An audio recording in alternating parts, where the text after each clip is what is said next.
yayin da ma'aikacin cikin jirgi yake tsaka da aikin shi sai ya dan juya baya can sai ya hangi wani littafi akan kujerar direban jirgin nan, sai ga rubuta yadda ake tashi da jirgi a jikin wannan littafi. Ya bude shafin farko sai ga an rubuta domin sanin yadda jirgi take tashi danna jar madanni, sai ya danna kawai sai injin wannan jirgi ya tashi.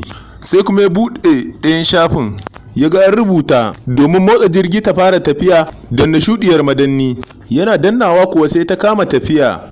Sai ya kuma bude shafi na uku ya ga an rubuta domin sanin yadda jirgi take tashi sama danna koriyar madanni, sai ya danna fi ba sai gashi na a sararin samaniya ba, har murna yake yau ya tashi da jirgi. Abin farin ciki ne a gare shi a matsayin shi na mai shara, yau ya tashi da jirgi.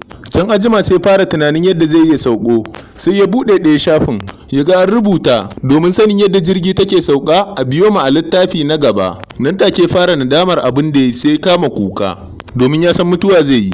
Idan ka ji daɗin wannan bidiyo kar ka wuce ba tare da kamun like da comment da sharing ba.